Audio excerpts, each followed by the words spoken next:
takut dengan keluarganya. Nah, pertanyaannya, langkah selanjutnya yang harus saya lakukan setelah saya mendalami untuk keimanan saya dan membentengi diri saya, apakah sayanya harus diam saja melihat rekan kerja saya ini atau mensyiarkan kebenaran kepada dia? Lalu, apakah saya berdosa dan melanggar aturan apabila saya mensiarkan Islam ke rekan kerja saya yang punya misi ini? Terima kasih. Baik. Masya Allah, takbir Bu. Allah Akbar, silakan kok. Langsung saja boleh. Masya Allah. Alhamdulillah. Nih yang Bapak Ibu tonton di YouTube, pantengin di Instagram, hadir di sini kok. Di sini kok. Masya Allah, Alhamdulillah. Silakan kok, boleh yang merah kok. Alhamdulillah, sebelum kita mulai, sapa dulu tuh. Sehat kok? Alhamdulillah. Alhamdulillah. Fadol, kepada Kodondi kami silakan. Ini ya. Baik, bismillahirrahmanirrahim. Assalamualaikum warahmatullahi wabarakatuh. Waalaikumsalam warahmatullahi wabarakatuh. Innal hamdalillah nahmaduhu wa nasta'inuhu wa nastaghfiruh wa na'udzu billahi min syururi anfusina wa min sayyiati a'malina. May yahdihillahu fala mudhillalah wa may yudlil fala hadiyalah. Asyhadu an la ilaha illallah wahdahu la syarikalah wa asyhadu anna Muhammadan abduhu wa rasuluh. Allahumma shalli wa sallim wa barik ala sayyidina Muhammadin wa ala alihi wa sahbihi ajmain. Amma ba'd. Alhamdulillah, senang sekali saya bisa berada di Masjid Trans Bandung nih, Masya Allah. Masjidnya keren sekali. Saya senang bisa berada di sini, menjumpai Bapak Ibu di sini. Alhamdulillah, kita semuanya sekarang masih diberikan nikmat sehat, ya, Bu. Nikmat Islam yang terutama. Alhamdulillah. Ini acaranya tausiah atau tanya jawab? Boleh tausiah dulu sedikit, langsung nanti tanya Oh, jawab. tausiah. Iya. Bukan tausiah kali ya. Kristologi ini. Nah, karena mungkin Bapak Ibu yang sudah mengenal saya di media sosial, terima kasih banyak atas dukungan dan doanya ya. Mudah-mudahan kami di Yayasan Pembina Mualaf At-Tauhid kami bisa terus mendakwahkan dakwah tauhid. Dakwah yang kami dakwahkan yang disebut dengan dakwah kristologi, yang kelihatannya kok ngapain ngomongin kitab orang gitu ya. Itu sebenarnya buat kami adalah dakwah tauhid. Karena dakwah yang kami lakukan buat kami adalah dakwah yang mengajak orang untuk bertauhid ya. Memang kami sering berinteraksi dengan orang-orang di luar Islam, khususnya dari saudara-saudara kita yang di dalam kekristenan, yang mana kami bahas kitab mereka. Tapi kita bahas kitab mereka dari sisi yang ilmiah. Ilmiah artinya kita tidak punya tendensi apa-apa kecuali daripada yang ada di dalam teks mereka. Ya, jadi kami dari Yayasan Pembina Mualaf At-Tauhid, memang kami selain membina para mualaf dan membantu orang-orang yang mau masuk Islam, kami juga melalui yang namanya perang pemikiran. Perang pemikiran dalam arti kita tahu bahwa saudara-saudara kita yang Kristen memang mereka tuh diperintahkan untuk mencari orang-orang di luar agama mereka untuk masuk agama mereka. Masih ada nggak Pak pemurtatan-pemurtatan gitu di Indonesia? Masih ya? Masih. Bener masih ya? Bahkan di kampung saya juga kayaknya terindikasi ada kok. Bener Ya, gitu ya? betul. Masih ya? Untuk biar lebih lanjut, izin kok saya agak jeda dulu ya sedikit ya. Kalau Saya tuh tadi lupa manggil ada sahabat yang udah kita undang kok. Ya. siapa? Jadi ada sahabat istimewa yaitu 20 guru ngaji. Oh, Masya Ya, Allah. boleh berkenan? Masya Allah. Afwan ya, kalau kita jeda sedikit. Kepada sahabat guru ngaji yang sudah Guru-guru diundang ngaji. oleh TBS berkenan untuk maju ke depan. Masya Allah. Bapak- Guru-guru ngaji semua nih. Iya, guru ngaji semua. Ini Bapak. orang yang kerjanya numpuk pahala terus ini Masya tiap Allah. hari ini ya, Masya Allah ya. Silakan. Dimohon Pak segera bergabung ke depan Pak.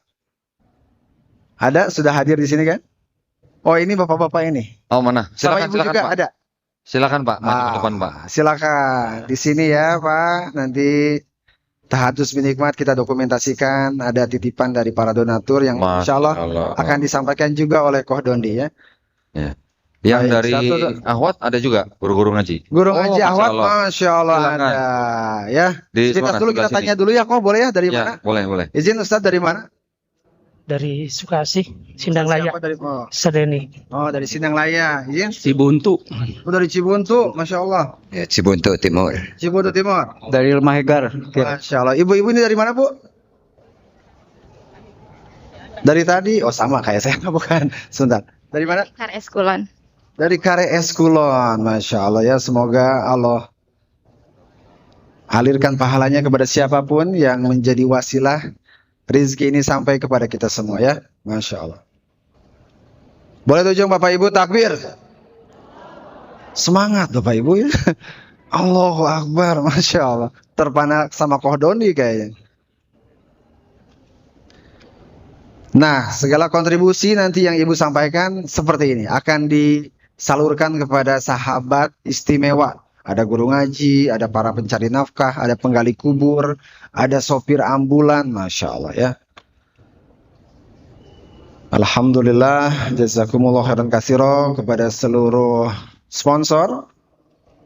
Siapapun yang wasilah waktu, pikiran, tenaga, biaya sehingga nikmat yang hakikatnya dari Allah Subhanahu wa taala ini sampai kepada kita menjadi amal yang Allah terima dan mengalir pahala kebaikannya. Amin ya Allah ya rabbal alamin.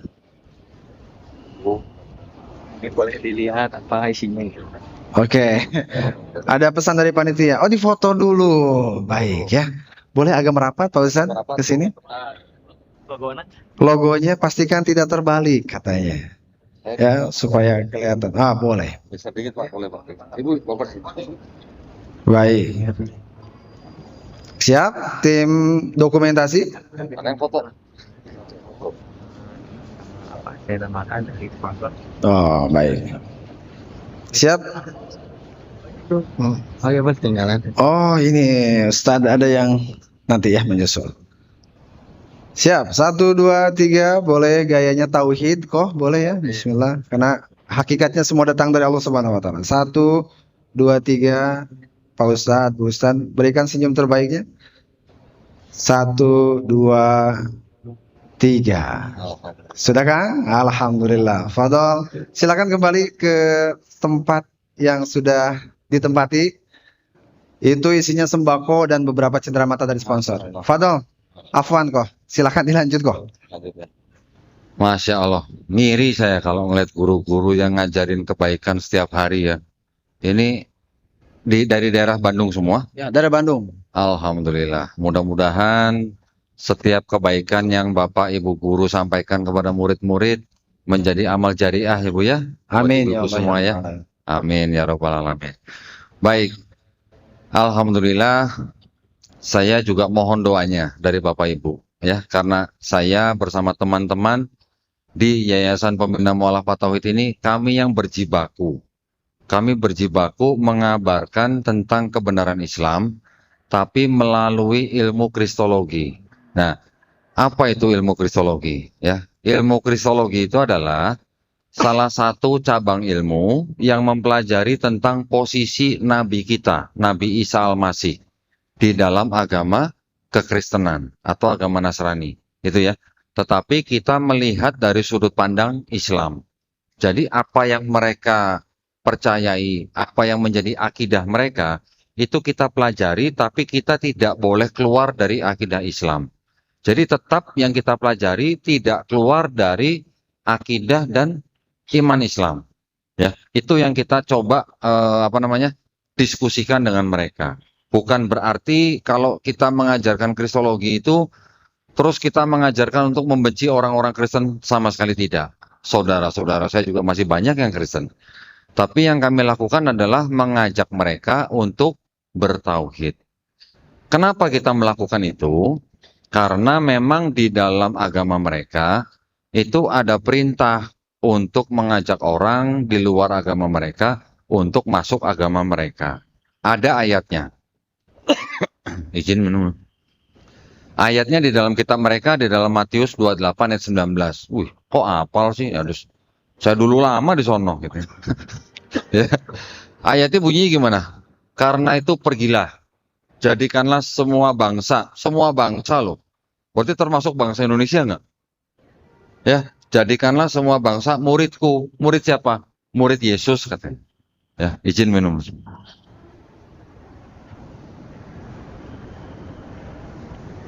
Jadikanlah semua bangsa muridku, murid Yesus.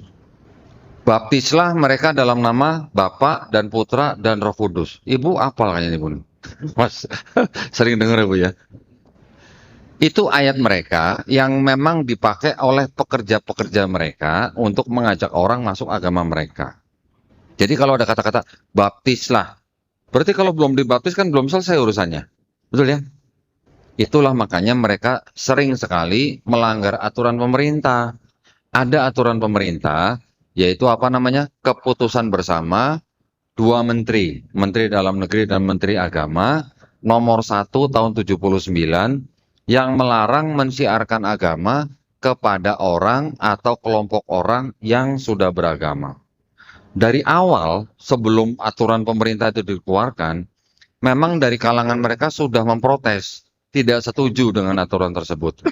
Dengan alasan kebebasan umat beragama, makanya mereka memprotes dengan aturan tersebut. Tidak setuju dengan dikeluarkan aturan tersebut. Makanya sampai sekarang, mereka masih terus melakukan misi-misi kristenisasi, entah itu sembunyi-sembunyi, entah itu terang-terangan. Mungkin Bapak Ibu pernah melihat video-video orang-orang Kristen yang khotbah di pusat perbelanjaan gitu. Ada ya? Pernah lihat Ibu ya? Bahkan ada orang bule, ada penerjemahnya. Ngapain kira-kira kalau begitu?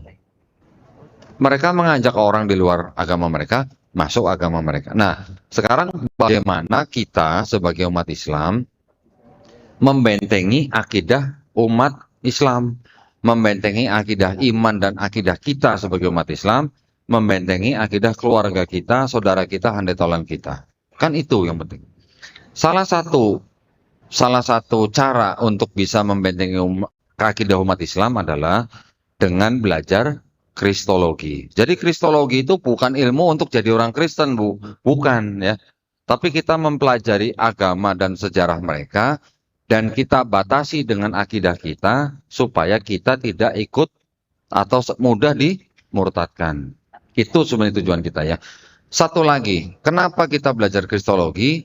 Karena kalangan mereka, khususnya di sekolah tinggi teologi mereka juga belajar Islamologi. Ibu sampai begini. Ya, benar Bu. Hampir di semua sekolah tinggi teologi mereka juga belajar Islamologi. Bahkan yang saya tahu, banyak dari kalangan mereka STT itu yang belajar Islamologi tidak hanya untuk mengenal Islam, tapi juga untuk menyerang orang Islam. Tidak hanya untuk lebih mengenal bagaimana orang Islam beribadah, tapi juga belajar bagaimana mengenalkan agama mereka kepada orang Islam. Ya, belum lama ini ada sebuah sekolah tinggi teologi di Nias, Sumatera Utara. Diduga materi-materi yang ada di dalam sekolah tinggi teologi tersebut diduga menista sesembahan orang Islam. Ya, karena apa?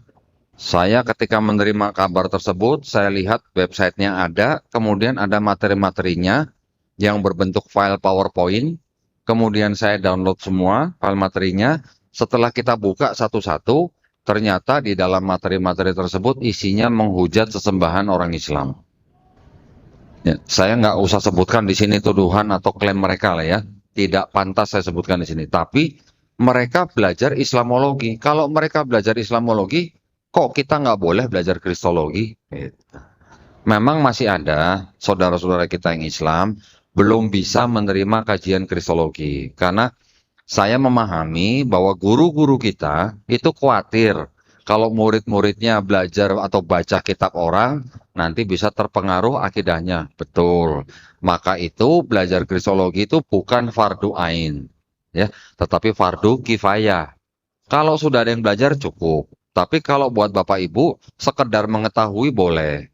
Justru penting.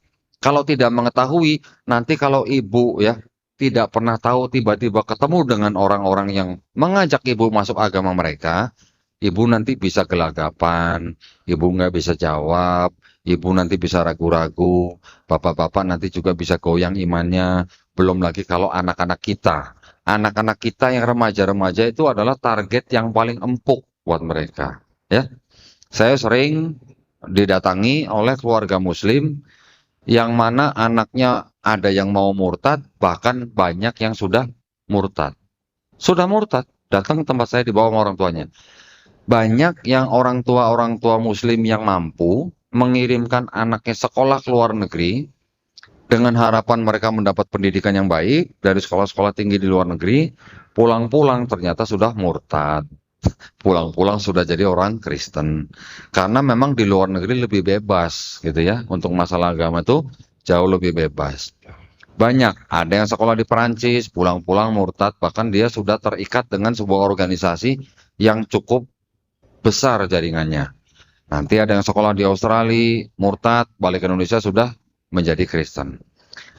Hal-hal seperti ini, kalau buat orang tua, gimana rasanya? Orang tua pengen nyekolahin anak biar pinter, bukan untuk murtad gitu ya. Pulang-pulang sudah murtad, gimana? Nah, jadi yuk kita harus bisa melindungi, menjaga iman dan akidah keluarga kita, saudara kita, handai tolan kita, supaya terhindar dari upaya-upaya pemurtatan.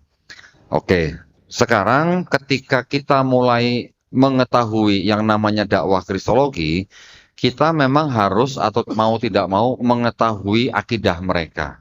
Ya kan? Bapak Ibu mungkin sudah sering dengar Trinitas, sering dengar Bu? Ya. Trinitas, ada yang tahu Bu Trinitas apa? Bukan 3 in 1 ya Bu ya, Trinitas. Trinitas itu adalah akidah atau konsep ketuhanan mereka yang bilang bahwa Bapa atau Tuhan yang Maha Esa itu adalah Tuhan. Putranya atau disebut dengan Yesus Kristus itu juga Tuhan. Roh Kudus yang mana itu adalah roh daripada Tuhan itu juga Tuhan.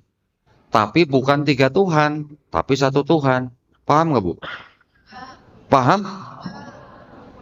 Ada yang paham, ada yang enggak. Kalau yang paham malah bahaya loh Bu. Kalau yang nggak paham, alhamdulillah. Ya, kalau nggak paham berarti nalarnya masih sehat. Bagaimana ceritanya Bu? Bapa Tuhan, Yesus Tuhan, Roh Kudus Tuhan, tapi bukan 3 Tuhan, tapi 1 Tuhan. Bisa dipahami Bu? Kalau teman-teman kita yang Kristen akan bilang, untuk paham itu harus dijamah Roh Kudus, ketika bilangnya begitu, bahasanya ya. Jadi akidah mereka begini, lanjut lagi. Bapa itu maha kuasa.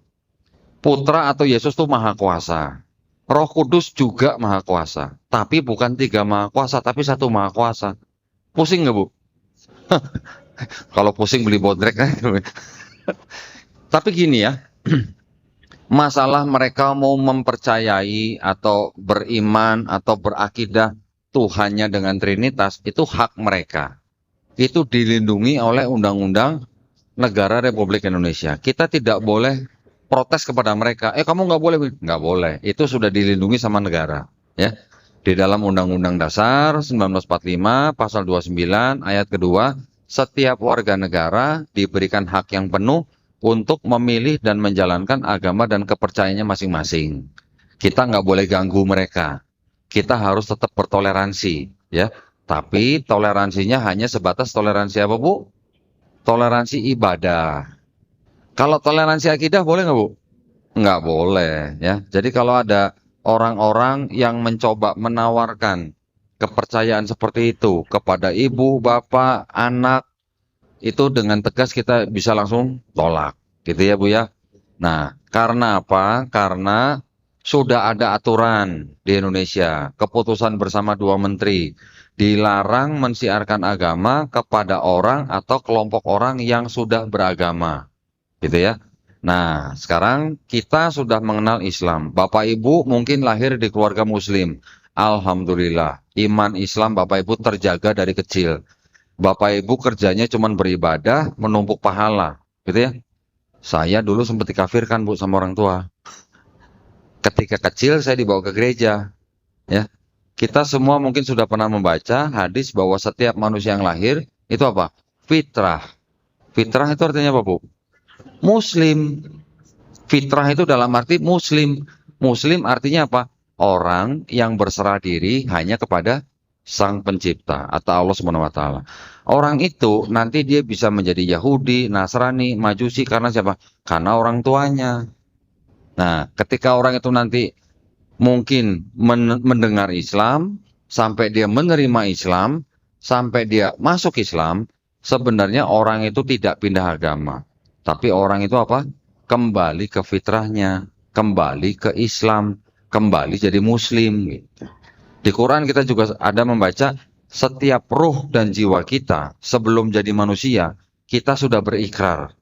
Siapa Rob kita? Allah Subhanahu wa taala. Ya kan? Ketika Bapak Ibu lahir di keluarga Muslim, ikrar Bapak Ibu terjaga. Dari kecil sampai akil balik sampai sekarang, syahadat Bapak Ibu terjaga. Tapi bagaimana dengan orang-orang yang hidup di keluarga bukan Islam, kemudian dia dikafirkan, kemudian dia tidak mengenal Islam? Bagaimana? Nah, berarti itu nanti urusannya urusan Allah Subhanahu wa taala yang memberi hidayah kepada orang tersebut, ya. Setiap orang yang sudah mendengar Islam, kalau dia mau menerima, alhamdulillah, dia bisa istilahnya bergabung dengan kita semua yang menjadi orang-orang beriman.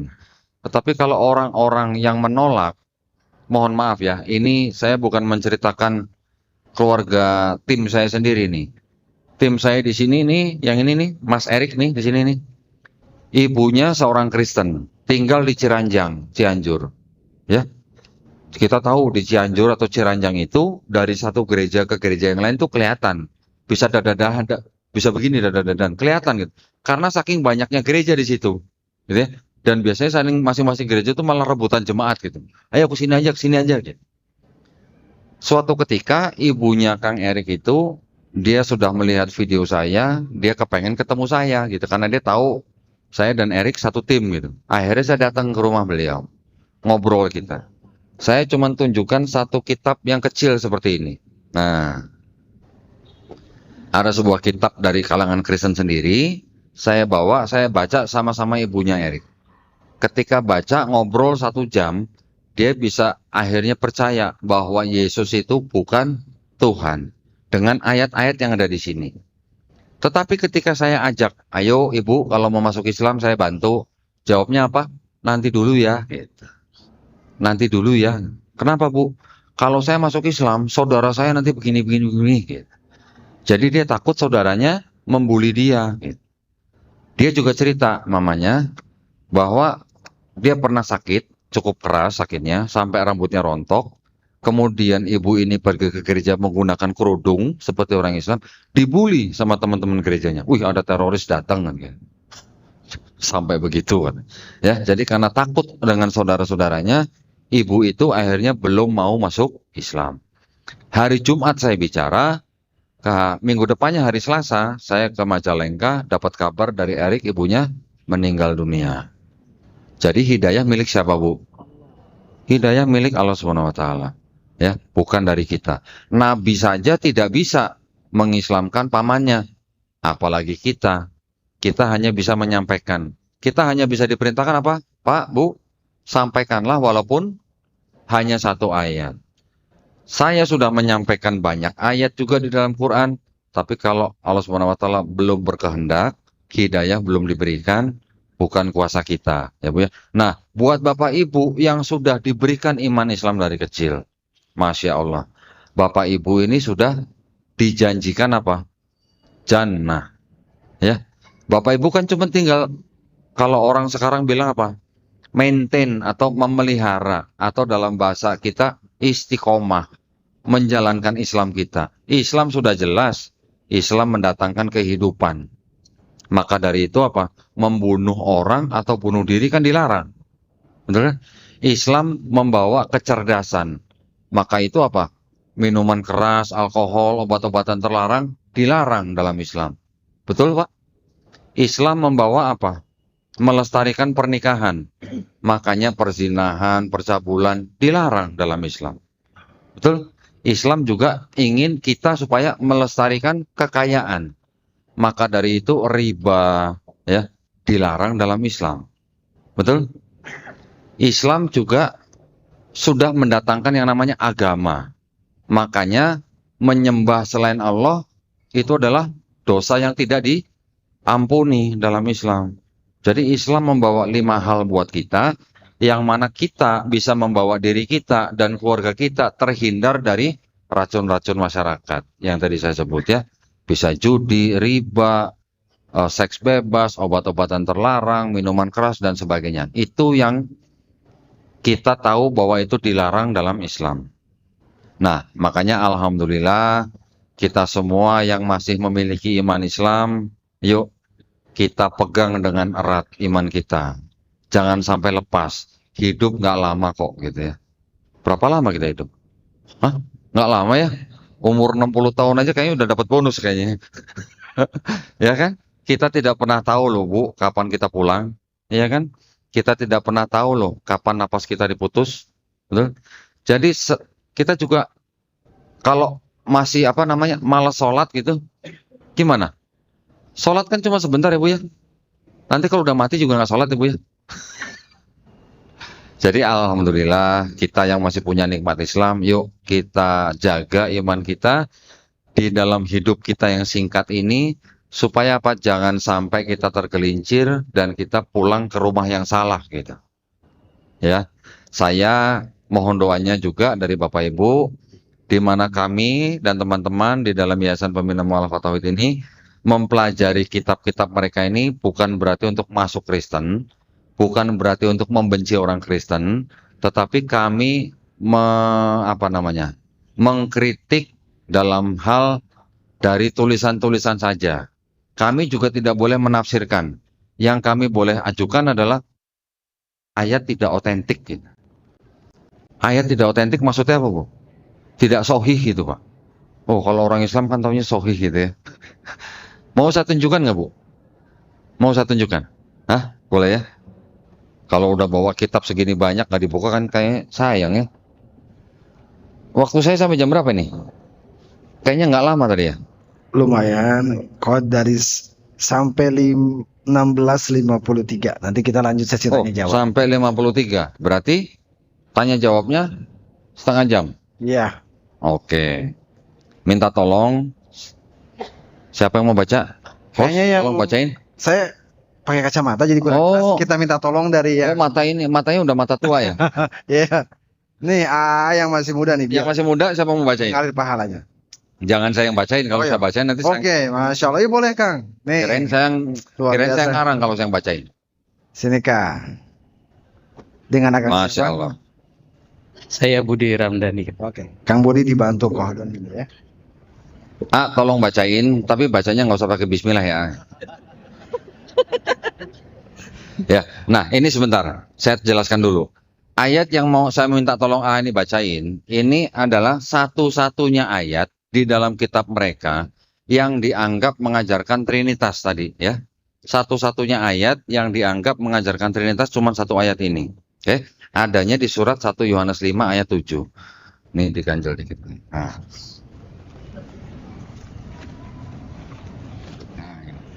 Ya, ada di 1 Yohanes 5 ayat 7, yang ini nih sebab ada 3, boleh dilanjutkan? Ya, rada deg-degan. Rada deg-degan. Cuman baca nggak pakai bismillah aja deg-degan gimana? Pertama kali. Yang 7 sebab ya? 7 sebab ada 3 yang memberi kesaksian.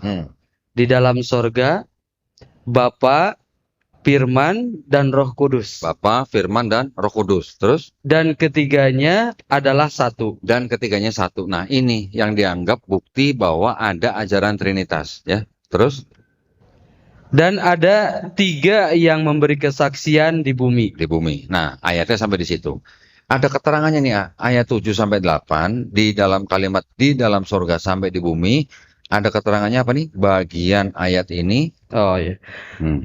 Bagian ayat ini tidak terdapat dalam naskah Yunani yang paling tua, dan tidak pula dalam terjemahan kuno, bahkan tidak ada dalam naskah paling baik dari Vulgata. Vulgata itu Bible dalam bahasa Latin di abad keempat.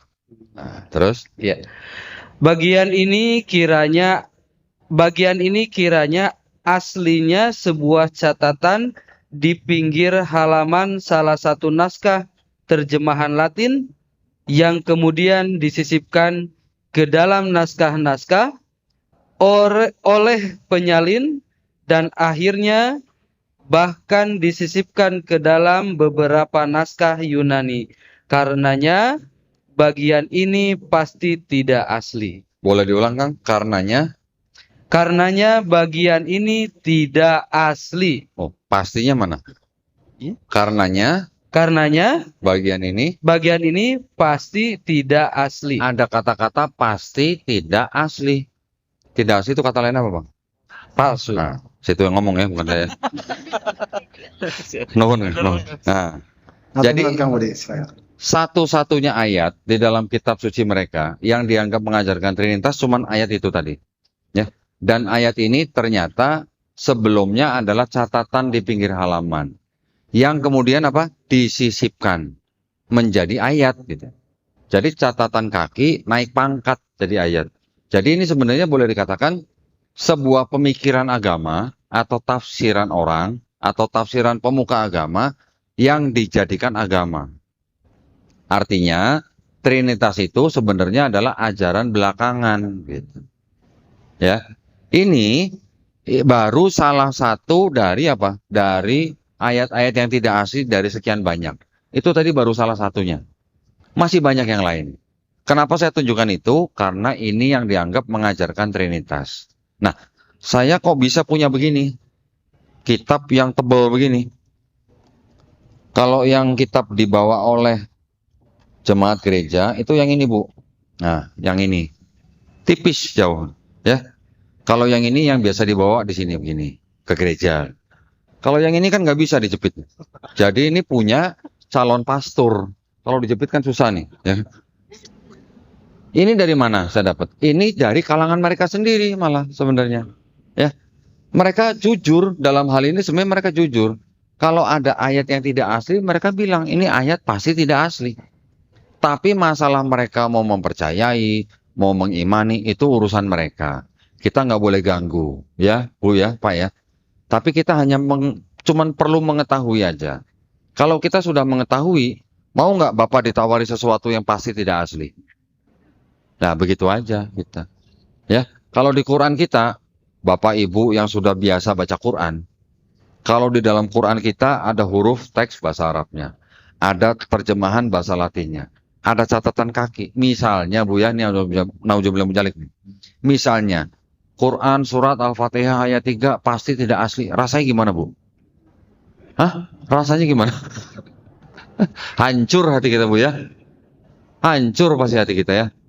Begitu juga dengan ini.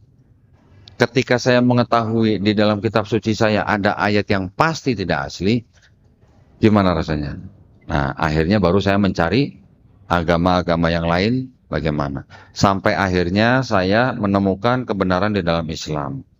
Alhamdulillah, karena tadi yang sudah saya jelaskan, Islam membawa 5 hal yang sudah jelas-jelas bisa melindungi kita dari racun-racun masyarakat. Maka dari itu, di dalam kajian yang singkat ini, saya hanya bisa mengajak Bapak Ibu. Yuk kita tetap pegang iman Islam kita, jaga iman Islam kita, jaga iman Islam keluarga kita, handai taulan kita, saudara-saudara kita, supaya kita sama-sama nanti pulang ke rumah yang benar. Istilahnya begitu, ya. Saya hanya mengajak Bapak Ibu seperti itu. Supaya apa? Karena kita sudah mengetahui dari mana kita berasal. Suruh ngapain sekarang kita di dunia ini, ya? Dan kemana nanti pulang? Sudah jelas semuanya di Quran ada. Saya yakin Bapak Ibu pasti lebih tahu ayatnya daripada saya, ya kan? Nah, yang saya kerjakan sekarang ini juga tujuannya tidak lain, tidak bukan untuk membentengi akidah umat Islam. Dari upaya-upaya pendangkalan akidah. Dari upaya-upaya pemurtadan. Banyak nggak Bu yang murtad Bu? Atau Pak? Ada nggak Pak yang murtad gara-gara mereka dideketin gitu? Ada. Bahkan yang lulusan Gontor aja bisa murtad. Lewat apa Bu biasanya? Lewat apa Pak? Pernikahan. Boleh nggak Bu nikah beda agama? Nggak boleh. Negara Indonesia saja melarang. Undang-Undang nomor 1 tahun 74. Ke-6 agama di Indonesia pun melarang berdasarkan tulisan kitab mereka. Jadi orang Kristen di dalam kitab mereka juga melarang nikah beda agama. Tetapi gereja masih memberikan dispensasi. Kalau ada yang mau nikah beda agama tuh masih bisa diberikan dispensasi. Kalau di masjid ada nggak dispensasi gitu buat akad nikah beda agama? Ada nggak, Pak? Nggak ada, ya. Bahkan saya bisa tunjukkan ayat di dalam kitab mereka yang melarang menikah beda agama. Bahkan tafsirnya jelas-jelas menuliskan tidak boleh bermitra usaha, tidak boleh berteman baik, tidak boleh dalam golongan rahasia, tidak boleh berkencan. Berkencan aja nggak boleh, apalagi menikah dengan orang-orang di luar Kristen. Ada ayatnya. 2 Korintus 6 ayat 14. Tafsirnya seperti itu tadi. Berteman aja nggak boleh, berkencan aja nggak boleh, apalagi menikah. Tapi manajemen gereja bisa memberikan dispensasi. Dengan syarat apa? Yang Protestan, yang Katolik tetap harus Protestan atau Katolik. Anak-anak yang nanti dilahirkan harus masuk Kristen atau harus masuk Katolik. Jadi jangan sampai kita atau punya saudara atau teman yang mau nikah beda agama. Nanti ada yang bilang begini, loh kan Kristen itu ahli kitab gitu. Pernah dengar gitu, Pak? Pernah dengar? Bener nggak Kristen itu ahli kitab? Enggak. Oh, ada yang ngomong tapi sembunyi. Sekarang yang namanya ahli kitab itu apa? Ahli kitab adalah orang atau kaum yang pernah diberikan kitab sebelumnya. Betul nggak? Betul? Siapa kalau gitu, Bu? Bani apa? Bani Israel. Nah, sekarang kalau Kristen itu Bani Israel bukan, Pak? Lah bukan. Nah, kalau bukan bagaimana bisa disebut ahli kitab? Itu maksud saya. Ya. Jadi kalau disebut ahli kitab itu artinya orang-orang yang punya nasab sampai ke Bani Israel. Kalau orang-orang yang hanya mengikuti agama yang baru dibuat setelah Bani Israel menerima kitab, itu tidak bisa disebut sebagai ahli kitab. Gitu ya, Bu ya. Jadi kita harus bisa mempertahankan keluarga kita dari yang namanya apa? Nikah beda agama. Apalagi sampai murtad, ya. Belum lama nih, ini belum lama. Ada keluarga membawa putrinya. Putrinya nih waktu kecil dimasukkan ke sekolah ini, Maranatha di Bandung, ya. Sekolah Kristen kan? Keluarga Islam mengirimkan anaknya sekolah di Maranatha. Ketika lulus, jadi apa tuh anak? Jadi Kristen. Jadi kalau begitu yang mengkristenkan anak itu sebenarnya orang tuanya atau sekolahnya? Ya, makanya kita semua harus bisa berpikir 2 kali. Kalau kita mengirimkan anak kita sekolah di sekolah yang tidak satu akidah dengan kita. Kita mungkin bisa menjaga anak kita di rumah, tapi bagaimana kita menjaga anak kita di sekolah? Kalau sudah di sekolah itu udah urusan guru kan, gitu. Di rumah kita bisa jaga, di sekolah gimana? Mungkin pelajaran agamanya dipisah, mungkin. Tapi setiap hari mereka melihat cara mereka beribadah, setiap hari mereka melihat bagaimana orang-orang itu puji-pujian gitulah istilahnya. Dari lagu itu bisa mempengaruhi iman seseorang. Ya, lagu yang enak didengar, iramanya enak, bisa membawa emosi kita, itu lebih efektif daripada dibacakan ayat-ayat. Di Kristen memang begitu. Gitu ya. Nah, nanti ada lagi, saya pernah didatangi oleh seorang ibu. Ibu ini tunanetra dari lahir. Keluarganya tidak mampu menyekolahkan dia di sekolah luar biasa. Akhirnya si ibu ini dimasukkan ke dalam sekolah luar biasa Yayasan Kristen. Masuk sekolah umur 9 tahun, keluar dari sekolah umur 19 tahun atau 20 tahun sudah jadi Kristen. Coba. Siapa yang mengkristenkan dia? Yayasannya atau orang tuanya? Orang tuanya mungkin tidak bermaksud menjadikan anaknya Kristen, tapi karena dimasukkan ke dalam sekolah yang Kristen ya, akhirnya anak itu malah jadi Kristen. Nah, sekarang kalau begitu yang mau disalahkan siapa? Ya, jadi pendidikan, rumah sakit, bahkan nanti di kantor pemerintahan itu juga menjadi tempat-tempat yang memang ditargetkan untuk bisa melakukan misi kristenisasi. Rumah sakit juga begitu, ya. Kami dari Yayasan Pembina Mu'alafah Tauhid, kita pernah mengirimkan utusan ke sebuah rumah sakit Kristen di Bandung karena ada seorang pemuda Muslim memasukkan ibunya masuk ke rumah sakit tersebut, sakit cukup cukup keras sakitnya sehingga harus dioperasi. Karena pemuda ini BPJS-nya mungkin tertunggak, ya si ibu ini akhirnya harus dioperasi tapi tidak ditanggung BPJS. Mau nggak mau butuh biaya cukup besar, ya kan? Akhirnya rumah sakit menawarkan, boleh biaya operasi kami tanggung dengan syarat masuk Kristen. Sampai begitu, jadi mereka menawarkan sampai begitu. Mereka dana tuh nggak terbatas gitu lah, ya. Akhirnya kami kirim utusan, kami komunikasi dengan pemuda itu, kami bantu untuk melunasi BPJS-nya, terus kita pindahkan ke rumah sakit Islam. Jadi Bapak Ibu hati-hati juga kalau sampai harus berurusan dengan kesehatan keluarga, ya jangan sampai kita masukkan ke dalam rumah sakit Kristen. Kalau emergensi boleh emergensi ya, misalnya harus cari yang paling dekat atau pertolongan pertama. Tapi setelah itu ya kita hati-hatilah pindahkan. Karena saya sering mendengar pasien-pasien yang katanya sudah mau sakaratul maut di rumah sakit Kristen, ketika sakaratul maut, pihak keluarga tuh nggak boleh nungguin, harus keluar. Yang masuk nanti tim dari mereka, tim dari rumah sakit, ya. Nanti entah bagaimana caranya, simsalabim tiba-tiba pasien sudah jadi Kristen. Itu sering terjadi begitu, ya. Baik, jadi waktunya mungkin kita lebih banyak untuk tanya jawab kali ya. Gitu. Gimana? Dari panitia. Oh. Masya Allah. Ini ada yang mau syahadat ini. Ada yang mau syahadat katanya. Betul ya? Mana orangnya? Yang mau syahadat mana? Udah di situ.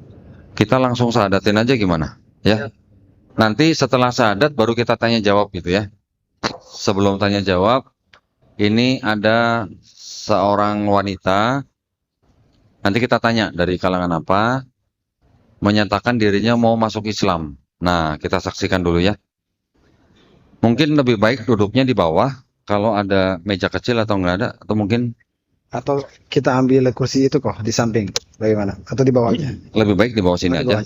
Saya duduk di sini. Oh, baik. Coba itu tolong dianterin. Ya. Nggak usah, di sini aja. Dari panitia boleh teteh? Dari panitia untuk mengantarkan tetehnya. Anterin.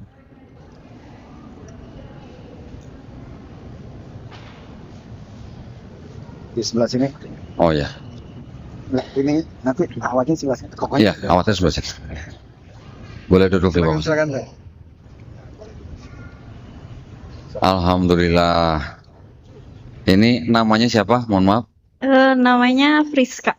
Friska. Friska Patricia Wijaya. Friska Patricia Wijaya. Oh, biasanya kalau nama Wijaya ada turunan Cinanya. Iya. Alhamdulillah. Friska menyatakan diri untuk masuk Islam. Saya ada beberapa pertanyaan, mohon dijawab ya. Friska ini mau masuk agama Islam itu atas kemauan sendiri atau ada yang maksa masuk Islam? Kemauan sendiri. Alhamdulillah. Karena di dalam Islam tidak ada paksaan, ya, tidak ada paksaan dalam Islam. Kemudian yang kedua, orang tuanya sudah diberitahu? Sudah. Sebagian udah ada yang Islam. Oh, Masya Allah. Berarti keluarganya campur, ada yang Islam, ada yang Kristen. Oh, oke. Kira-kira kalau tahu Friska masuk Islam, keluarganya nggak masalah? Nggak masalah. Alhamdulillah. Mengapa saya tanya? Tujuannya begini, kalau memang keluarganya menentang, ya, atau marah atau bagaimana, Friska boleh membantah, tapi harus dengan cara yang paling lembut, ya.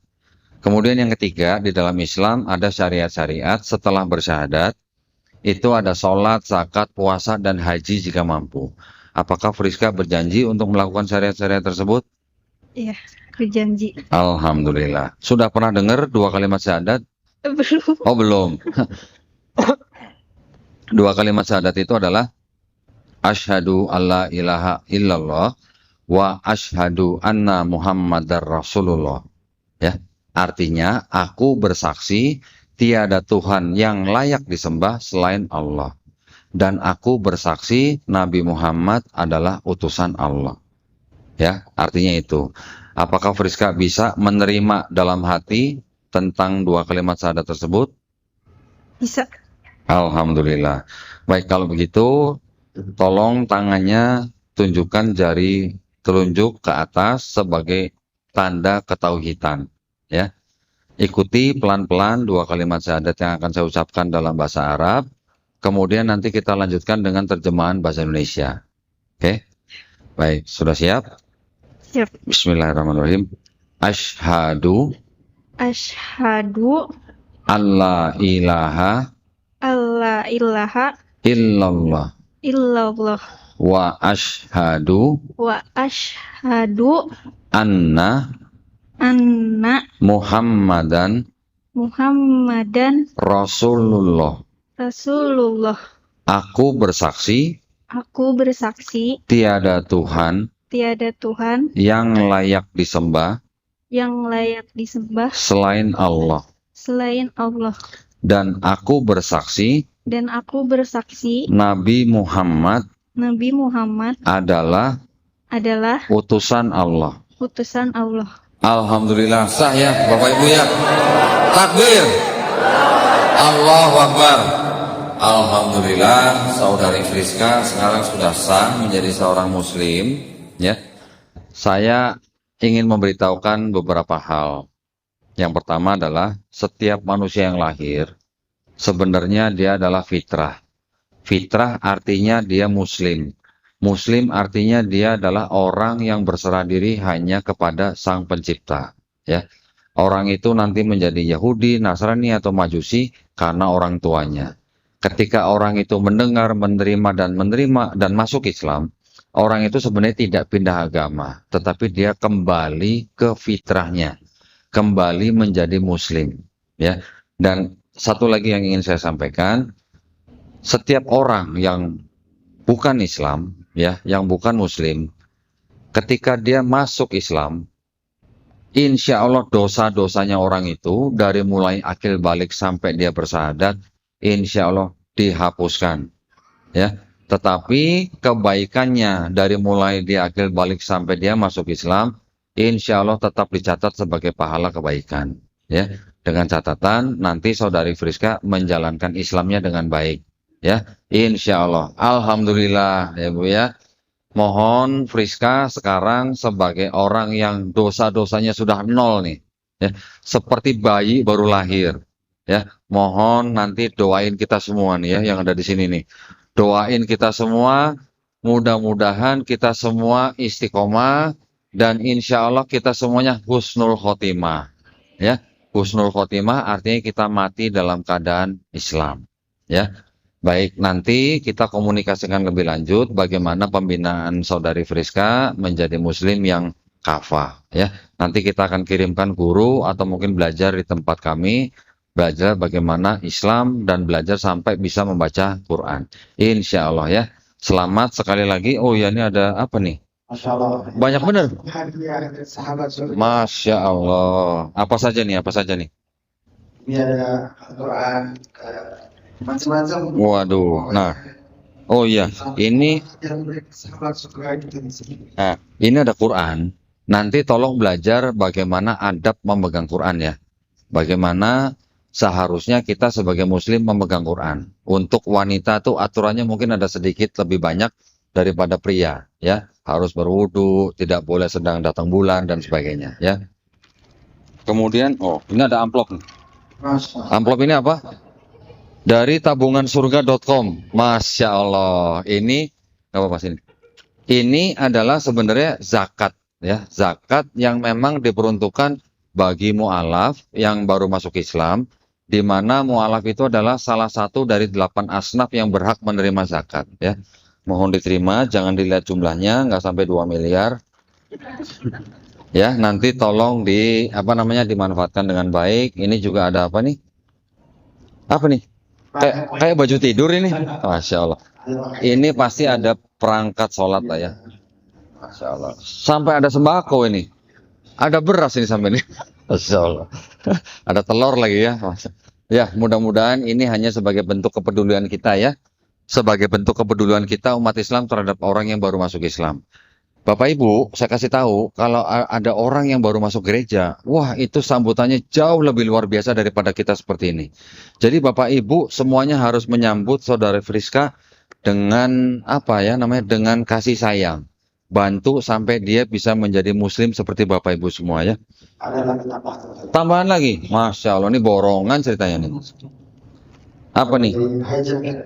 Dari Hijacket, waduh, Masya Allah, Alhamdulillah. Tolong apa namanya yang Mbak Yuli yang pegang Quran nanti ya. Ini tolong diterima semuanya dengan baik.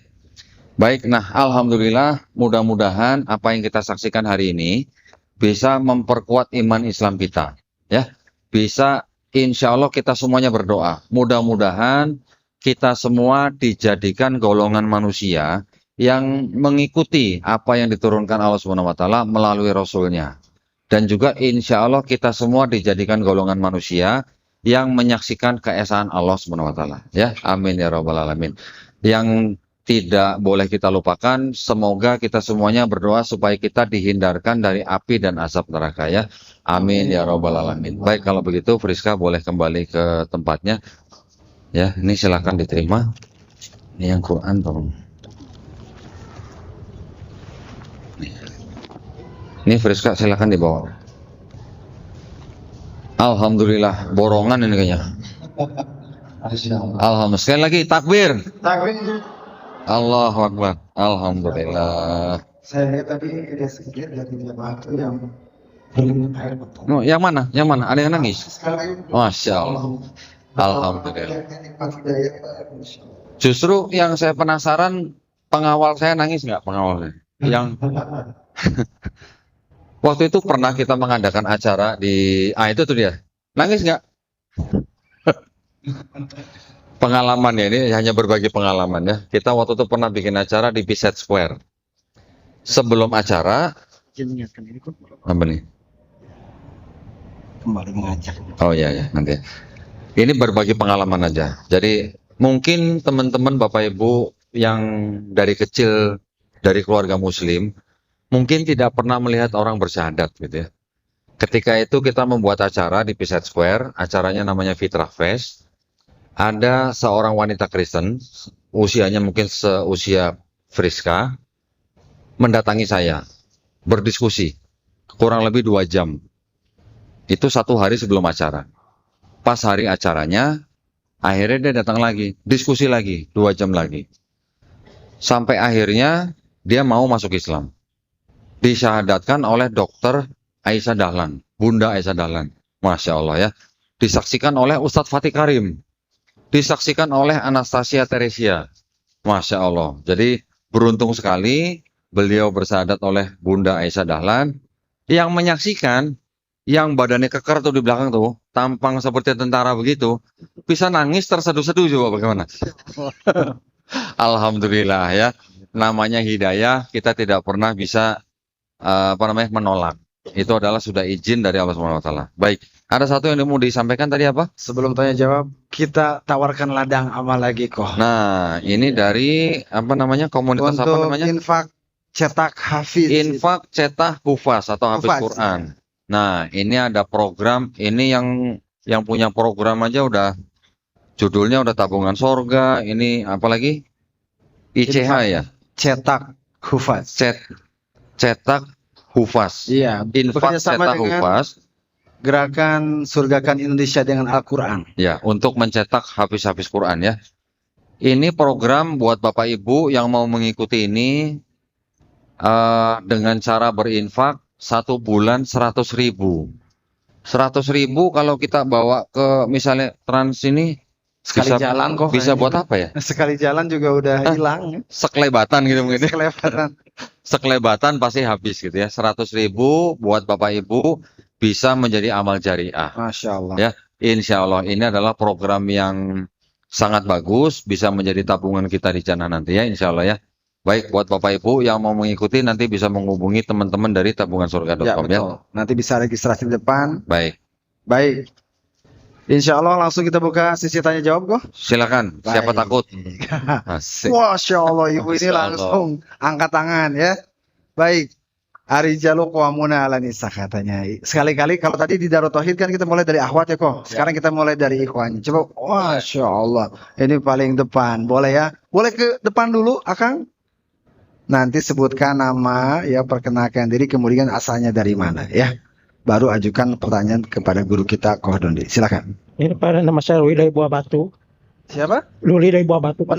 Nuri dari Buah Batu. Silakan, Kang Nuri. Kang boleh tanya Pak, bagaimana Bapak bisa itu Pak, bisa istiqomah gitu menjadi dari Kristen menjadi mualaf itu, bagaimana langkah-langkahnya gitu. Oke. Ya, terima kasih. Silakan. Terima kasih, Pak. Ini dari Tabungan Surga. Boleh didokumentasikan? Wah, Siap. Masya Allah. Kang Nuri ya dari Buah Batu. Alhamdulillah. Jadi yang nanya dapat hadiah. Ya. Yang nanya dapat hadiah. Insya Allah. Oh, keren. Yang nanya dapat hadiah, yang jawab dapat hadiah nggak? Masya Allah. Salah dapat doa kok. Alhamdulillah. Kalau tadi nanya bagaimana istiqomah. Kalau mau istiqomah, berarti tiap hari kan kita harus berpikir.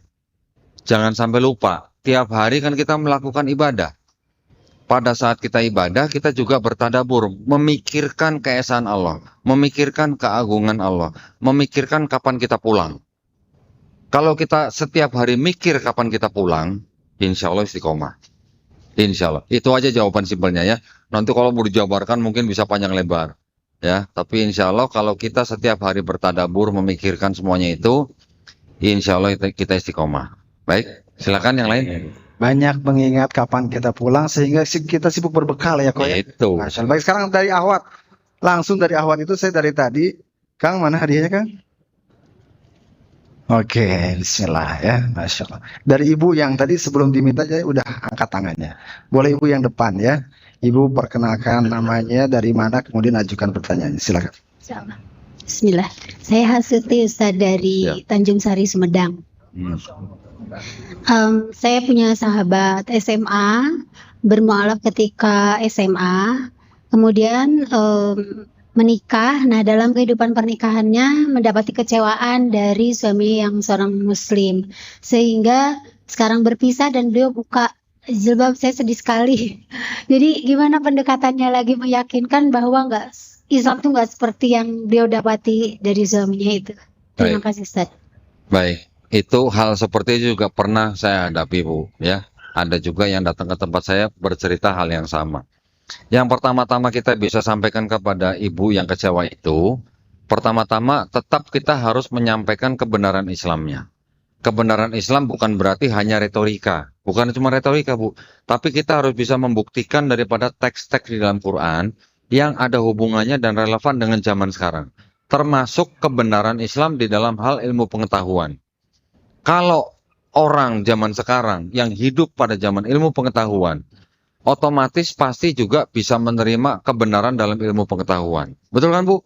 Contoh, hukum gravitasi. Siapa yang bisa menolak? Tidak ada yang bisa menolak, karena sudah menjadi hukum. Contoh lagi nanti banyak hukum-hukum yang lain. Kalau yang teori nggak usah. Teori jangan dimasukkan. Tapi yang sudah jadi hukum, itu kan kita harus terima di dalam ilmu pengetahuan. Sampaikan bahwa di dalam Quran banyak ayat-ayat yang sudah terkonfirmasi oleh ilmu pengetahuan zaman sekarang Bu. Suruh dia bandingkan mana kitab suci yang ada hubungannya dengan sains dan sudah terkonfirmasi zaman sekarang. Ini ada nggak hubungan dengan sains? Ada Bu, tapi juga banyak yang salah. Gitu. Contoh, kelelawar itu burung bukan Bu? Mikir, bukan burung ya, dia adalah mamalia yang bisa terbang. Burung kan sayapnya berbeda dengan di sini dikatakan kelelawar burung Bu, jadi kan salah. Gitu. Itu maksud saya. Itu baru salah satu contoh dari sekian banyak kesalahan ilmiah di dalam sini. Tapi di dalam sini juga masih ada firman Tuhannya Bu, masih ada. Tapi juga banyak penyelewengan seperti yang tadi dibaca, yang karena itu pasti tidak asli, gitulah ya. Jadi yang harus kita sampaikan kepada ibu yang kecewa itu, kita harus bisa menyampaikan kebenaran dari Islam dari semua sisi. Bukan cuma dari sisi emosi kita saja, ya, tapi juga dari sisi yang logis gitu Bu, ya. Kalau dari situ ibu itu sudah bisa menerima, insya Allah kita mengajak dia untuk istiqomah. Dan ibu sebagai temannya juga kalau bisa cari teman-temannya yang dekat dengan dia untuk menjaga iman dia. Jangan lepas dari komunitas, Bu. Ya.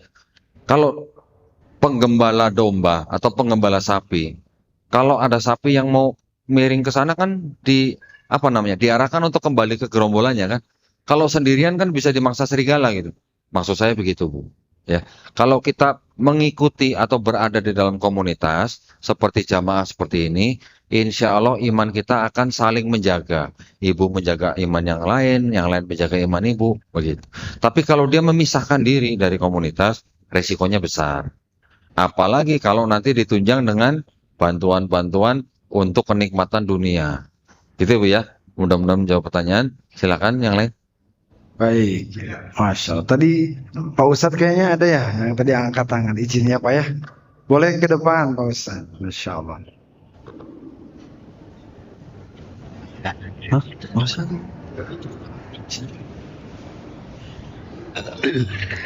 Bismillahirrahmanirrahim. Pak Deni, saya akan memberikan pertanyaan, tapi pertanyaan ini singkat dan juga pertanyaan ini juga berikut ke pertanyaan kepada Dinda Priska. Pertanyaan saya yaitu satu aja. Apa yang pertama kali Deni tertarik kepada Islam dan juga sampai menyatakan masuk Islam? Itu yang pertama kali. Juga ini mohon disampaikan kepada Dinda Priska supaya menjelaskan. Mudah-mudahan penjelasannya menambah keyakinan saya dan juga mungkin hadirin sekalian. Itu yang saya pertanyakan. Terima kasih. Assalamualaikum warahmatullahi wabarakatuh. Waalaikumsalam warahmatullahi wabarakatuh. Alhamdulillah. Yang pertama kali membuat saya menerima Islam, ya tentu saja Quran. Ya, namanya agama, landasannya apa? Kalau nabinya sudah tidak ada, apa? Kitabnya, pasti kitabnya kan yang harus kita pelajari kan. Jadi ketika sebuah agama landasannya ternyata satu sesuai dengan perkembangan zaman, kedua sesuai dengan ilmu pengetahuan, dan ketiga terbukti itu pasti bukan karangan manusia. Terbukti itu pasti firman atau yang diturunkan dari yang menciptakan manusia. Tinggal ini yang kita cari buktinya. Di kitab saya yang dulu, saya sudah cari buktinya, ternyata ada ayat tidak asli. Berarti sudah pasti ini bukan murni firman Tuhan. Ketika saya mempelajari Quran, di Quran banyak sekali ayat-ayat, mungkin kurang lebih ada 1000 ayat yang berhubungan dengan ilmu pengetahuan, Pak. Ya. Dan itu sudah 80% terbukti oleh ilmu pengetahuan zaman sekarang. Sebut saja yang mana? Gunung, embriologi, geologi, botani dan segala macam yang berurusan dengan ilmu pengetahuan. Semuanya sudah terkonfirmasi. Berarti itu membuktikan bahwa itu bukan karangan seorang manusia.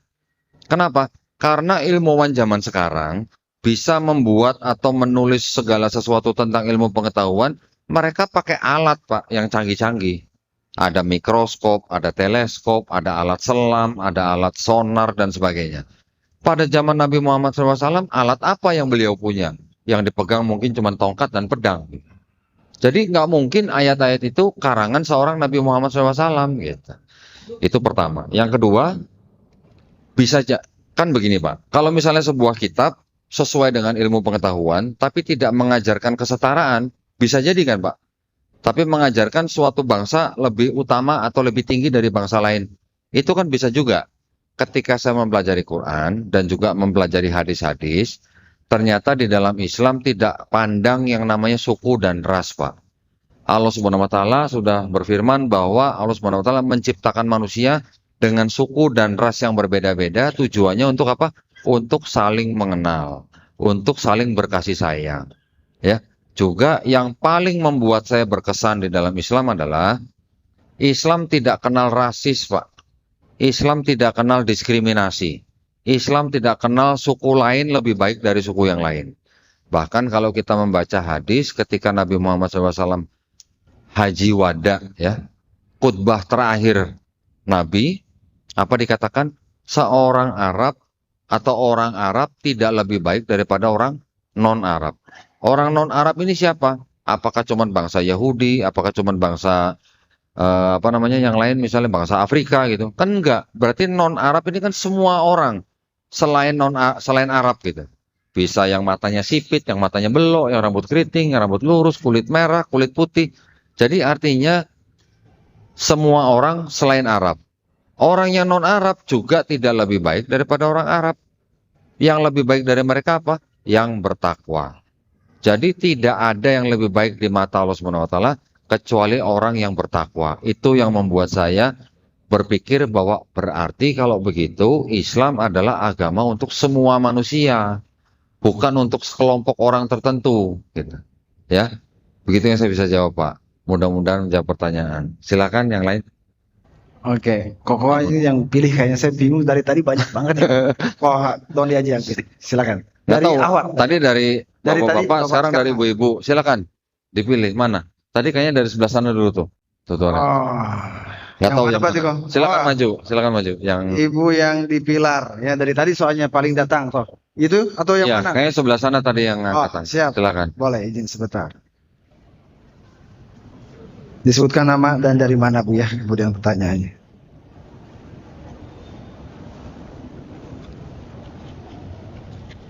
Assalamualaikum warahmatullahi wabarakatuh. Waalaikumsalam warahmatullahi wabarakatuh. Terima kasih atas kesempatan yang diberikan oleh saya. Terima kasih ke Dondi, akhirnya ketemu lagi di sini. Nama saya Rina Hana, nama muslim saya Rina Hana. Saya berasal dari Katolik. Oh, Masya Allah. Yes. Tahun berapa? Desember ini, bulan depan saya 1 tahun. Masya Allah. Berarti baru 1 tahun mualaf ya. Alhamdulillah. Silakan. Subhanallah, Allah mengizinkan saya. Akhirnya saya kembali kepada fitrah saya. Alhamdulillah. Ya. Saya juga baru pulang dari umroh ke Dondi. Masya Allah. Alhamdulillah, Allah mengizinkan saya dan Allah memudahkan semuanya sampai saya bisa menjamah Ka'bah. Alhamdulillah. Gampangnya. Dan saya juga mendapatkan hadiah dari Allah melewati orang lain berupa sajadah. Masya Allah. Dan di mana dari sajadah itu pertama kali saya mendapatkan hidayah yang Allah berikan kepada saya. Sebelum saya menjadi mualaf, saya melihat sajadah itu saya nangis. Itu yang saya rasakan, Allah memberikan hidayah begitu besar kepada saya. Dan pada saat saya melihat sajadah itu, saya nangis dan dalam hati saya sudah mantap bahwa sajadah itu diperuntukkan untuk saya. Masya Allah. Subhanallah, akhirnya saya menetapkan awal Desember sebelum Natal. Oh. Saya Tanggal berapa? 24. Desember enggak, bukan itu. Kirain tanggal 24. Awal Desember. Awal Desember. Kalau misalnya Nasrani, terutama Katolik, dan sebelumnya saya aktif di paduan suara di gereja. Oh, mantan penyanyi kor berarti ini. Ya, Masya Allah. Ya, tapi balik lagi, oke, intinya seperti tadi Kondodi katakan, terutama di Alkitab dan di Katolik, tidak dinyatakan bahwa ada beberapa ayat yang asli, betul ya kok? Oke, saya sebagai umat Katolik yang dari awal dari keluarga Katolik, terus terang kami tidak seperti umat Kristen yang betul-betul mengenal lebih dalam mengenai Alkitab. Betul ya kok? Yeah. Beda dengan Kristen yang betul-betul mengupas ayat-ayat di Alkitab. Tapi kalau Katolik tidak. Jadi sebelum Kondoni mengatakan bahwa ada ayat yang dalam kata ditulisnya itu tidak asli, terus terang kami tidak tahu. Yeah. Saya juga terus terang tidak tahu dan saya baru tahu setelah Kondoni terangkan. Pertanyaan saya agak dalam nih sebetulnya Kondoni.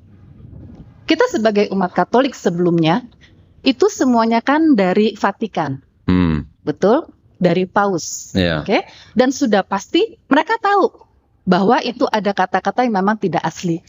Pertanyaan saya, kenapa sampai detik ini itu masih berlaku dan tidak dinyatakan?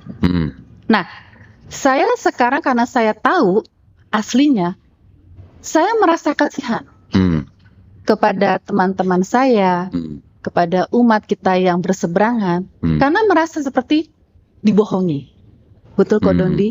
Itu memang, ya, itu balik lagi ke pribadi masing-masing. Tetapi sebetulnya kalau memang betul-betul di kitab itu dinyatakan bahwa ayat itu tidak asli, berarti palsu. Kenapa sampai sekarang masih berlaku? Itu pertanyaan saya. Terima kasih. Baik, alhamdulillah. Jadi gini, buat Kristen, kekristenan. Dalam hal ini yang disebut kekristenan itu ada Protestan, ada Katolik, ada Ortodoks dan lain sebagainya. Banyak denominasi di dalam Kristen. Denominasi di dalam Kristen ini sekarang baru kira-kira hampir 60.000 denominasi. Baru ya. Belum 200.000, Bu. Yang golongan Kristen ini memang terbagi menjadi 3 kelompok. Yang pertama adalah Trinitarian, yang percaya dengan Trinitas. Yang kedua adalah Unitarian, yang tidak menyembah Yesus sebagai Tuhan. Yang ketiga adalah Oneness, yang menganggap bahwa Bapa dan Yesus itu adalah satu pribadi. Kalau ditanya, mengapa masih berlaku? Buat kalangan mereka yang memang dari kalangan yang konservatif, artinya yang menampilkan atau menyajikan apa adanya, ini sebenarnya boleh dikatakan adalah satu kelompok sendiri. Nanti ada kelompok lagi kekristenan yang tidak mau menampilkan ayat yang dulunya nggak ada. Gitu. Jadi kelompok Kristen sendiri dengan kitabnya mereka punya versi masing-masing. Kita bisa bagi menjadi dua kelompok utama. Kelompok yang pertama, mereka ada konservatif, ada yang disebut dengan kritik teks. Kritik teks itu artinya kalau ada ayat yang tidak ada di manuskrip yang tua, mereka tidak mau masukkan. Ya, ini kelompok pertama. Kelompok yang kedua itu adalah kelompok-kelompok Kristen yang mereka dipisahkan berdasarkan jumlah-jumlah suratnya. Nah, kalau ini hanya ayat tidak asli. Tapi kalau ada kitab-kitab yang jumlah suratnya berbeda gimana? Ya, saya tunjukkan. Ini kitabnya orang Kristen Protestan. 66 surat. Saya pakai bahasa surat lah, supaya Bapak Ibu nggak asing gitu ya. Kalau saya pakai kitab atau buku, nanti Bapak bingung mikir, buku atau kitab bedanya apa gitu. Saya sebut, di dalam satu kitab ini, ada 66 surat. Quran kita berapa surat, Bu? Berapa, Bu? 114. 114 di Indonesia ya, Bu ya. Di Maroko berapa, Bu? Sama. Di Cina berapa, Bu? Sama. Di Amerika berapa? Sama. Semua sama ya, Pak ya. Mau dimanapun jumlah suratnya sama. Jumlah ayatnya sama nggak, Pak? Sama. Cuman yang berbeda sistem penomoran ayatnya, ya kan? Yang berbeda lagi apanya, Bu? Dari Quran-Quran di seluruh dunia. Variasi bacaan. Ya, atau yang namanya qiraah sabah. Hanya berbeda cara membacanya. Sama seperti halnya ada orang ngomong, katanya orang Sunda nggak bisa ngomong F gitu ya. Benar nggak, Bu? Oh, itu fitnah katanya gitu. Jadi itu hanya lidah, masalah lidah orang ya. Sekarang saya tunjukkan. Ini kitabnya orang Kristen Protestan, 66 surat. Ya, segini nih ya. Yang ini punya Kristen Katolik. Ya, ini memang jauh lebih tebal karena ada tafsir atau catatan kaki.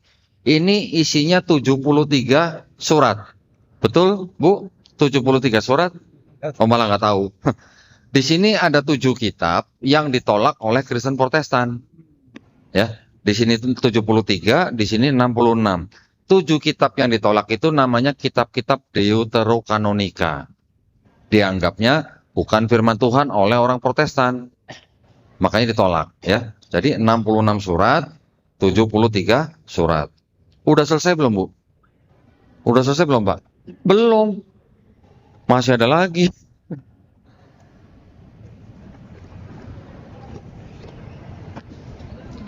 Ini kitabnya orang Kristen Ortodoks.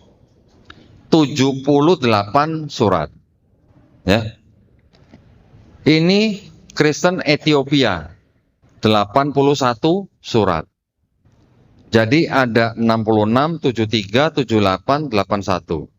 Jadi Ortodok menolak 3 surat dari Ethiopia, Katolik menolak 5 dari Ortodoks, kemudian Protestan menolak 7 dari Katolik. Jumlah suratnya beda-beda. Kan pertanyaan saya, yang mana yang bukan firman Tuhan? Kan begitu. Jadi tadi saya bilang ada 2 kelompok ya. Ada kelompok pertama berdasarkan penampilan dari ayat itu ditampilkan atau tidak. Yang kedua berdasarkan jumlah suratnya. Ini juga berbeda. Jadi berarti kalau begini, konsep yang disebut dengan firman menjadi kitab, berarti kan urusannya belum selesai nih kalau begini. Urusan jumlah suratnya belum selesai, urusan jumlah ayatnya juga belum selesai gitu. Ya. Juga di dalam Kristen, konsep firman menjadi manusia, menjadi Yesus, kan juga belum selesai. Ada yang Trinitarian menyembah Yesus, ada yang Unitarian tidak menyembah Yesus, ada yang Oneness tidak percaya Trinitas tapi menganggap Yesus tetap satu pribadi dengan Bapa. Ya. Jadi konsep menjadi kitab belum selesai urusannya karena banyak kelompok yang berbeda. Konsep firman menjadi manusia juga belum selesai karena Kristen ada 3 kelompok utama, gitu ya. Pernah beberapa orang banyak yang datang ke tempat saya, biasanya dari kalangan wanita. Ketika saya suruh baca ini, ada kata-kata karenanya ayat ini pasti tidak asli. Macam-macam reaksinya. Ada yang setelah itu nggak lama langsung bersahadat. Ada yang begitu baca ditutup dia nangis. Nangisnya lama loh. Nangisnya lama. Saya tanya, kok kamu nangis kenapa? Jadi selama ini saya dibohongin sama gereja ya. Bukan saya yang ngomong ya. Kamu sendiri yang ngomong. Saya cuma mendapatkan kitab yang memang ada catatan kakinya. Dan rata-rata kalau tadi Ibu bilang tidak semua orang tahu masalah ini, memang 95% bahkan lebih tidak tahu dengan kitab mereka yang seperti ini gitu.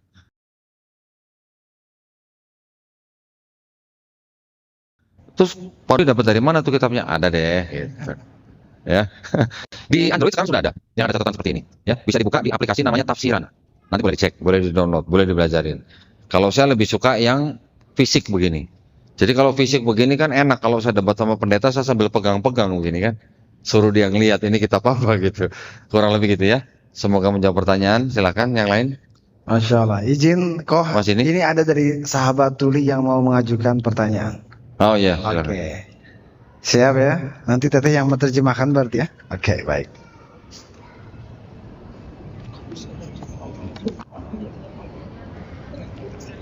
Assalamualaikum warahmatullahi wabarakatuh. Saya mau izin bertanya kepada Ustadz, apakah saya salah karena dulu saya memiliki teman dan dia merupakan orang Kristen sedangkan saya orang Islam. Waktu itu saya mau sholat. Waktu itu kondisinya lagi berpuasa juga. Terus dia ingin ikut puasa dan ikut sholat, itu saya harusnya seperti apa? Terima kasih. Yang ikut sholat ikut puasa tuh teman Kristennya? Iya, betul. Oh ya nggak apa-apa, biarin aja. Ajak aja sekalian sahadat. Masya Allah. Memang ada ya orang-orang Kristen yang juga mungkin karena hatinya, sebenarnya mereka juga hatinya seorang Muslim. Saya pernah dulu bekerja di sebuah perusahaan, atasan langsung saya, presiden direkturnya, setiap bulan Ramadan dia ikut puasa 1 bulan penuh. Bener ya. Jadi ya, tapi kita tidak bisa gimana ya. Saya mau ngajak dia masuk Islamin, dia bos saya, ntar takutnya dia sangka apa gitu kan. Tapi hatinya dia, saya bisa ngelihat hatinya dia itu seorang Muslim. Puasa sebulan penuh, nanti ada setiap acara apa dia ngasih donasi itu paling besar gitu. Hatinya baik. Orangnya baik. Jadi saya katakan banyak orang Kristen yang baik. Banyak, tetapi hanya tidak sadar menyembah Tuhan yang menurut kita salah gitu ya. Silakan yang lain. Tadi masih ini. Izin kok sebentar kok. Kita serahkan dulu hadiah. Oh iya silakan. Baik, ditahan dulu, Masya Allah semangatnya. Boleh dijeda dulu, takbir. Allahu Akbar. Izin kok, tahan dulu sebentar. Sebagai tahadus binikmat, begitu besarnya nikmat hidayah yang kita dapatkan dari Allah Subhanahu wa taala, sedangkan beberapa saudara kita harus berjuang mendapatkannya. Kembali kami tawarkan atau kami sediakan ladang amal, Bu ya. Insya Allah dari tim panitia akan menyebarkan sunduknya. Ini untuk program-program pendukung dakwah di Tabungan Surga. Kemudian juga untuk infak cetak hufaz ya. Kepada panitia sambil jeda istirahat dulu kok, silakan minum dulu kok. Masya Allah. Karena banyak sekali nih yang mau bertanya dan insya Allah nanti dilanjut ada penanya dari Sukabumi kok, yang jauh-jauh dari Sukabumi ya. Sambil sunduknya diedarkan oleh panitia dari Sukabumi tadi, mana dari Sukabumi? Saya dapat info dari panitia, katanya ada dari Sukabumi datang ya. Oh, ibu dari Sukabumi, langsung dari Sukabumi bu, berangkat, siap ya. Baik, sebentar.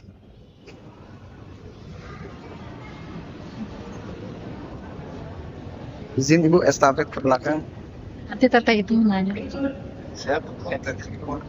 Assalamualaikum Ustadz, saya Mira dari Salam. Kota Sukabumi. Sengaja kesini pengen ikut kajian Ustadz. Masya Allah. Saya udah pakai topi begini aja masih dipanggil Ustadz ya, bukan Ustadz. Oh, Jangan Ustadz. mohon maaf. Kodon dia aja. Silakan. Baik. Kok saya mau bertanya, kalau misalkan orang Kristen itu kayaknya dananya itu tidak terbatas ya, banyak sekali untuk mengkristenisasi itu ya. Iya. Itu dananya dari mana? Yang kedua, saya mau bertanya, apakah ada kalau misalkan Ustadz ini kan mungkin sebelumnya tahu Bible apa segala macam, apa ada dari ajaran agama Kristen itu yang bisa diterapkan di agama Islam gitu? Kristen diterapkan dalam agama Islam. Atau misalkan Kebaikannya. Iya. Baik. Ya, tadi kalau ditanya dananya dari mana, ya. Iya. Gini. Negara Italia tahu ya, Italia. Beberapa tahun yang lalu itu setiap warga negaranya penghasilannya dipotong. Untuk siapa? Untuk Vatikan. Vatikan kan adanya di Italia. Vatikan itu kan negara di dalam negara Italia. Ya. Jadi setiap warga negara Italia dananya dipotong untuk Vatikan. Vatikan kasih ke siapa? Macam-macam ya. Untuk kelancaran misi mereka, termasuk mengirimkan ke negara-negara berkembang seperti Indonesia. Itu salah satu sumbernya ya. Itu kalau yang Katolik. Kalau yang Protestan macam-macam, bisa dari Belanda, bisa dari Amerika dan sebagainya. Pertama itu. Yang kedua, setiap bulan Bapak Ibu bayar zakat nggak? Setiap bulan? Hah? Nggak setiap bulan. Setiap tahun ya. Berapa persen Bu? 2,5%. Mereka di dalam kekristenan memang tidak semua gereja, tapi banyak gereja yang memungut perpuluhan. Pernah dengar Bu perpuluhan? Tahu perpuluhan? Itu seperti zakatnya kita.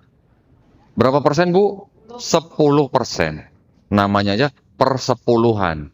Jadi 10% setiap bulan. Mau Bu 10% tiap bulan? Pak, mau Pak 10% tiap bulan? Ya, dulu saya waktu masih jadi orang Kristen gaji 200.000. 10% berapa Bu? 20.000. Ah kecil Bu ya, kecil 20.000 mah. Ketika gaji saya 2,5 juta, per bulan berapa? 250. Ya masih bisa lah ya. Kalau gaji saya udah 25 juta, per bulan saya berapa Bu? 2,5 juta. Ya masih bagaimana? Karena beriman masih bayar.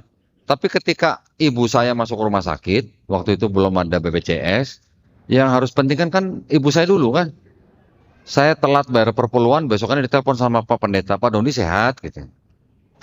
Ya itu sih mungkin tagihan Pajeronya udah jatuh tempo, nggak tahu ya, mungkin ya. Kita nggak boleh suzon lah ya. Gitu Bu ya. Jadi dananya itu dari luar juga besar, dari dalam juga besar. Apa sebaiknya itu diterapkan juga di Islam nggak Pak? Nah begini. Islam sudah memberikan yang namanya zakat. Zakat itu besarnya 2,5%. Itu sudah ditentukan oleh Allah SWT, pasti sudah diperhitungkan.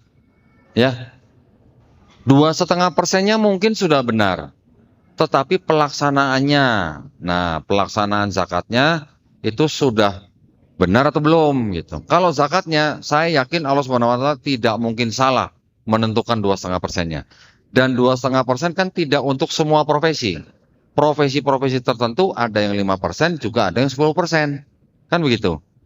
Kita kebanyakan 2,5% dilihat dari penghasilan dan harta kita sudah masuk syarat atau belum gitu.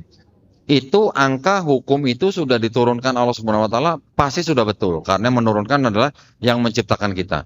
Tinggal bagaimana kita sudah menjalankan atau mengelola dengan baik atau belum gitu.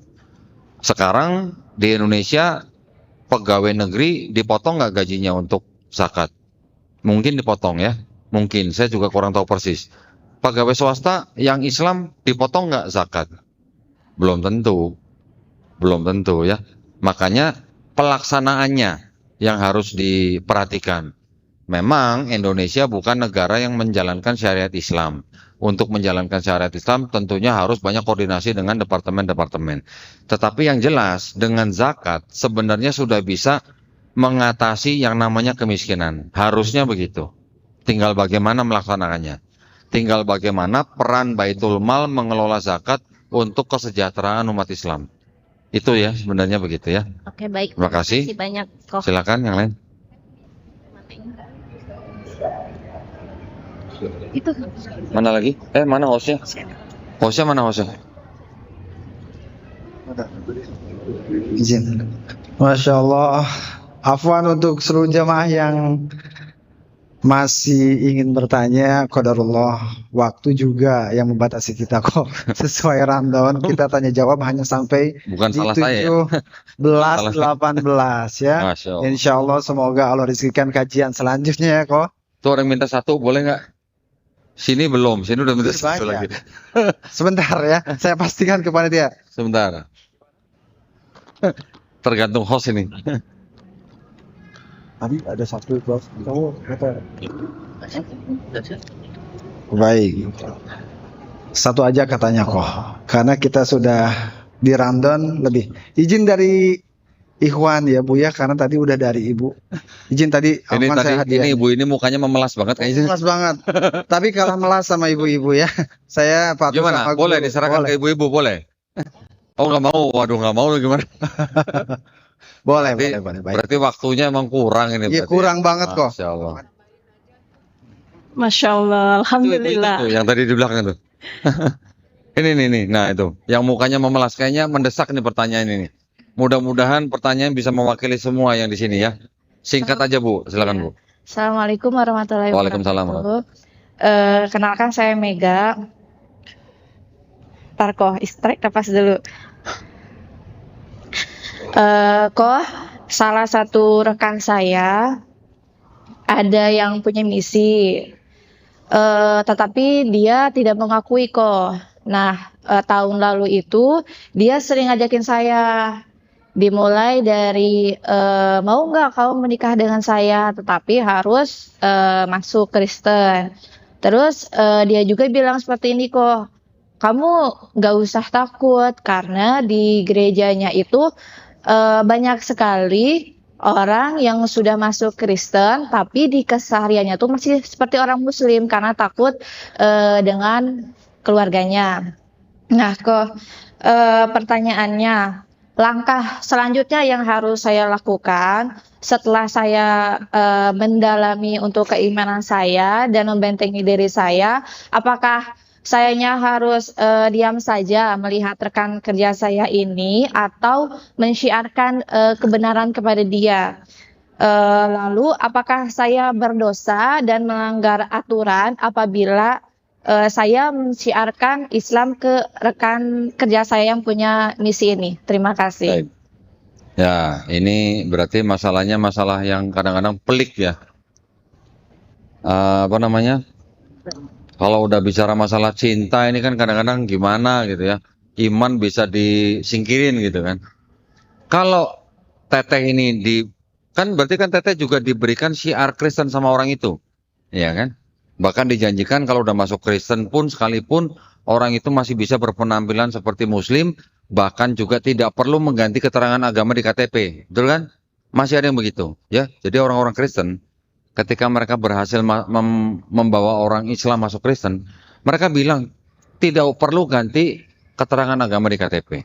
Yang penting perilaku dan ibadah dan iman mereka Kristen. Terus kemudian pertanyaannya, apakah boleh saya mensiarkan agama Islam? Kalau teteh tadi diberikan syiar Kristen, teteh boleh syiar Islam kembali ke dia. Kenapa nggak boleh? Ya, jadi memberitakan juga Islam kepada dia. Sekarang sudah jelas bahwa di dalam agama mereka, agama Kristen, agama Islam, Hindu, Buddha, Konghucu, semuanya melarang pernikahan beda agama. Bahkan dari kitab mereka, kan tadi saya sudah jelaskan. Jadi di dalam agama pun tidak boleh nikah beda agama, negara juga melarang nikah beda agama. Undang-Undang nomor 1 tahun 74. Ya, kalau di Quran, teteh mau catat boleh. Quran surat Al-Baqarah ayat 221. Kalau di Kristen kitabnya yang melarang 2 Korintus 6 ayat 14. Teteh kasih aja ke temennya. Coba baca 2 Korintus 6 14, baca tafsirnya. Boleh nggak kamu menikah dengan orang beda agama? Gituin aja teh. Ya, mudah-mudahan ada pertanyaan. Gitu? Siap, Masya Allah. Sekali lagi mohon maaf, bukan tidak ingin memfasilitasi kok, tapi kalau masih ada yang penasaran banget, boleh gabung di kajian selanjutnya kok. Di Masjid Abu Bakar Asy-Siddiq ya, pukul 20 sampai dengan 20.22 di Geria Cempaka Arum. Sebelum kita tutup dengan closing statement dan doa oleh guru kita Koh Donditan, izin saya menyampaikan pengumuman ya, yang sedikit terlewat tadi untuk sahabat istimewa guru ngaji kok. Ternyata Masya Allah ada yang berjuang sampai ke tempat ini tuh harus melewati banjir dulu, harus melewati macet dulu, Masya Allah. Nah, untuk Bu Nur Khotijah, Ibu Dewi Lasmanawati, kemudian Ibu Imas Yuningsi dan Ibu Alimatur Rohmah. Di sini juga ada not anaknya Pak Danu, sahabat istimewa dari guru ngaji. Mohon berkenan untuk tidak pulang terlebih dahulu. Nanti selepas acara, amanah dari para donatur akan kita sampaikan. Selanjutnya izin closing statement dan doa penutup kok. Fadol. Baik, alhamdulillahirrabbilalamin. Saya hanya ingin membagikan perasaan saya ketika saya masuk Islam pertama kali. Ya, ketika saya mengucapkan 2 kalimat syahadat, saya merasa menjadi orang yang paling beruntung di seluruh dunia. Kenapa? Karena saya diberikan iman Islam, yaitu iman orang yang berserah diri hanya kepada satu pencipta, hanya kepada satu penguasa atau satu Tuhan, yaitu Allah Subhanahu wa taala. Saya bersyukur saya tidak harus menyembah manusia lagi waktu itu gitu. Jadi itu adalah nikmat yang paling besar yang saya rasakan. Saya bisa menjadi orang yang paling beruntung di seluruh dunia. Orang yang baru dapat lotre itu kalah perasaan sama saya. Ya, jadi saya juga mengajak Bapak Ibu yang sudah Muslim dari keluarga Muslim, tetap kita jaga iman Islam kita. Tetap kita pegang erat iman Islam kita. Jangan sampai kita gadaikan iman Islam kita hanya untuk kenikmatan dunia yang sementara. Ya, sangat-sangat tidak sentara gitu. Ya. Jadi mari kita berdoa kepada Allah Subhanahu wa taala, mudah-mudahan kita semuanya diberikan istiqomah, mudah-mudahan kita semuanya mati dengan husnul khotimah. Dan juga insya Allah kita dijadikan golongan manusia yang mengikuti apa yang sudah diturunkan Allah Subhanahu wa taala melalui Rasulnya, dan insya Allah kita menjadi golongan manusia yang menyaksikan keesaan Allah Subhanahu wa taala.